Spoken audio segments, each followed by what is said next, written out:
Merci beaucoup. Chers participants, il paraît que le président Donald Trump aime demander à tous ceux qui le rencontrent s'il méritait qu'on lui décerne le prix Nobel de la paix.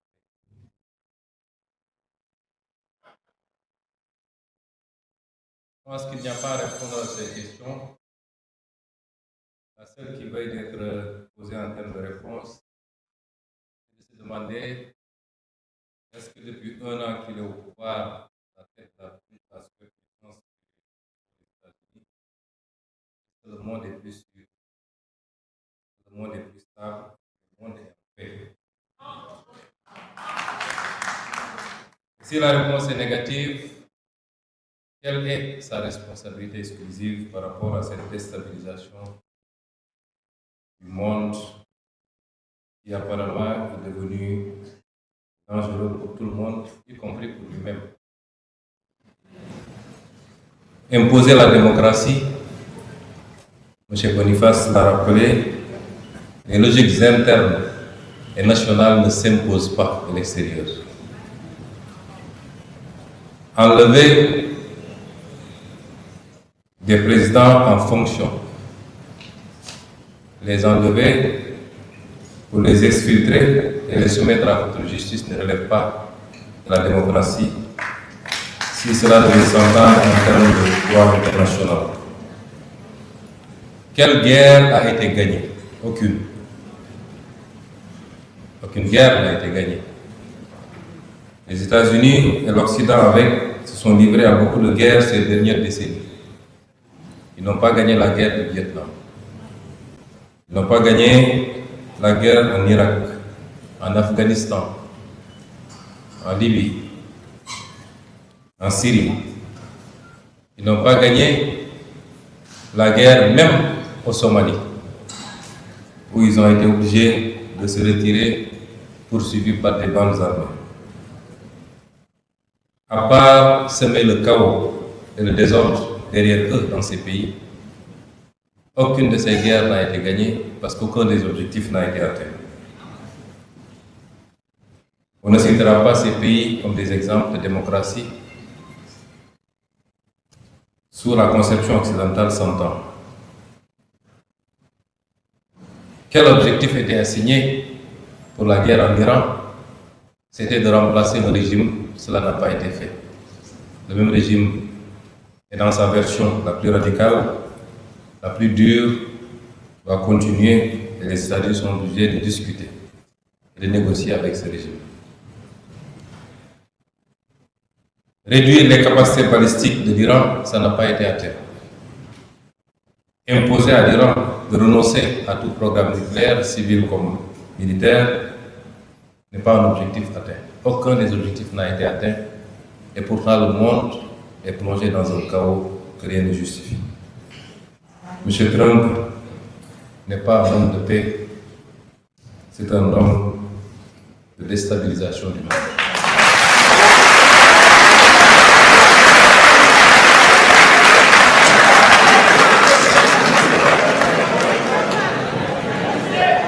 Et à côté de tout ça,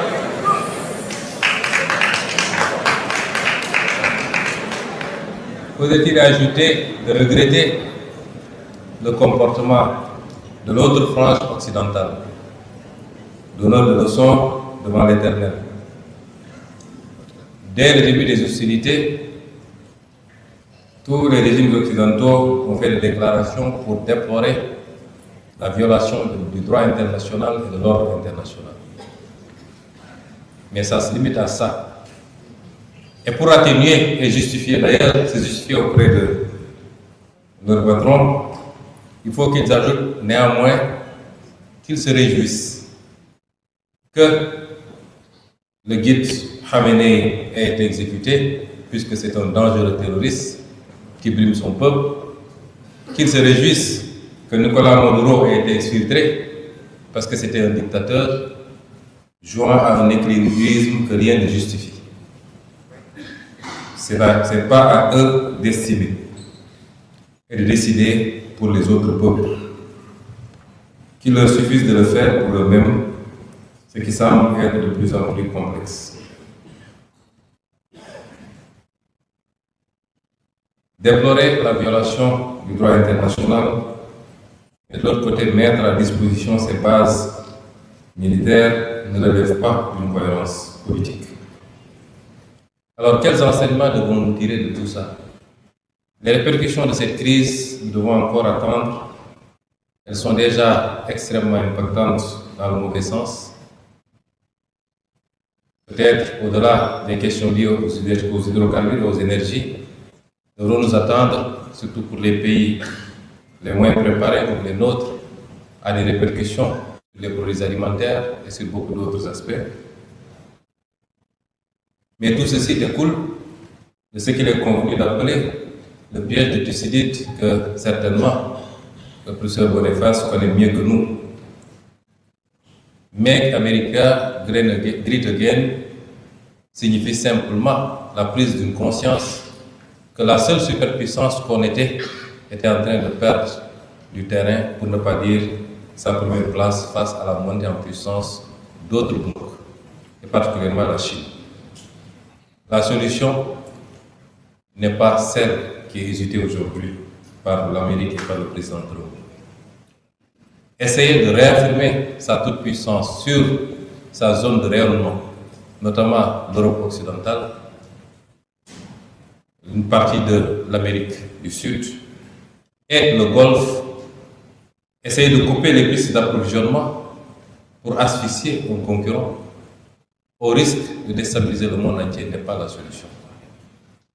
Et les États-Unis eux-mêmes n'échapperont pas aux conséquences extrêmement négatives. Quelles sont ces conséquences? Va-t-on assister à un réarmement de beaucoup de pays asiatiques qui, avec ce qui s'est passé, prennent conscience des limites de la protection américaine? Le Japon, qui abrite la plus grande base militaire américaine dans le monde, la Corée du Sud, puisque les pays du Golfe n'ont pas été suffisamment protégés par les États-Unis, en tout cas, qui n'ont pas pu faire face aux frappes iraniennes.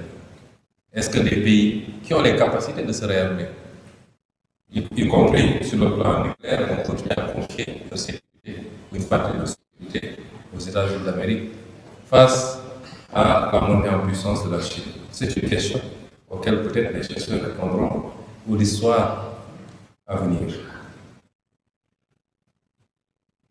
Va-t-on assister à la fin du pétrole-dollar, qui est le système qui a été assis au lendemain de la Deuxième Guerre mondiale, sur la base de l'exploitation des énormes ressources pétrogazières des monarchies du Golfe, mais avec des investissements extrêmement importants et une solidification du dollar comme monnaie d'échange internationale?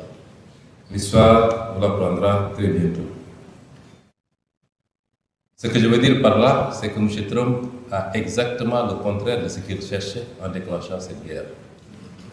Quelles conséquences ou quels enseignements pour nous Africains? L'Iran vient de nous démontrer, je ne suis pas jugé en bien ou en mal le régime iranien, mais l'Iran nous a démontré que lorsqu'un peuple croit en lui-même, croit à ses capacités, lorsqu'il est convaincu d'être une civilisation forte, ancrée sur des valeurs endogènes, eh bien, ce peuple peut résister à tout. L'Iran vient de nous démontrer.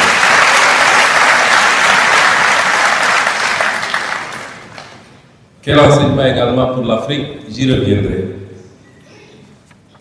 Monsieur le Président de l'Assemblée nationale, Monsieur le ministre de la Culture,